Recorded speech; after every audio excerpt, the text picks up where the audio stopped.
एक दूर दराज गांव में एक किसान अपने छोटे से खेत पर मेहनत से जिंदगी गुजारता था। उसके पास न कोई बड़ी जमीन थी, न कोई आलीशान घर, सिर्फ एक मिट्टी का कच्चा मकान, एक बूढ़ा बैल और थोड़ी सी उपजाऊ जमीन। लेकिन उसकी सोच बड़ी थी और उसके इरादे पहाड़ से भी मजबूत। हर सुबह वो सूरज से पहले उठता, खेत में हल चलाता, बीज बोता और पौधों को पानी देता। मौसम चाहे जैसा हो, तपती धूप हो या सर्द हवाएं, उसने कभी हार नहीं मानी।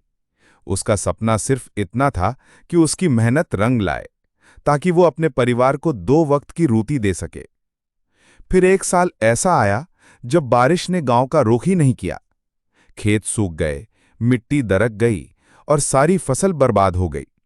गांव के कई लोग मायूस होकर शहर की ओर चल दिए, लेकिन वो किसान रुका रहा। उसके पास अब न खाना था, न बीज, न ही कोई सहारा, सिवाय अपने बूढ़े बैल के। परिवार वालों ने कहा कि बैल को बेचकर कुछ पैसे जुटा लिए जाएं।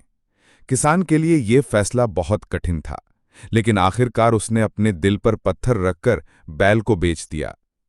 जो थोड़े पैसे मिले, उनसे उसने फिर से बीज खरीदे, दिन रात मेहनत की, फिर से मिट्टी को सींचा, खेत को जोता और आसमान की ओर देखकर दुआ मांगी कि इस बार मेहरबानी हो। कुछ हफ्तों बाद आसमान में बादल घिरे और एक दिन मूसलधार बारिश हुई। किसान की आंखों में आंसू आ गए, लेकिन इस बार ये आंसू दुख के नहीं, राहत के थे। जमीन फिर से हरी हो गई और कुछ ही महीनों में उसकी फसल लहलहाने लगी। ये उसकी जिंदगी की सबसे अच्छी फसल थी। अब उसके पास इतना अनाज था कि उसने सिर्फ अपने परिवार का ही नहीं, बल्कि पूरे गांव के जरूरतमंद लोगों का भी पेट भरा। वो अब सिर्फ एक किसान नहीं, बल्कि पूरे गांव के लिए उम्मीद की मिसाल बन चुका था।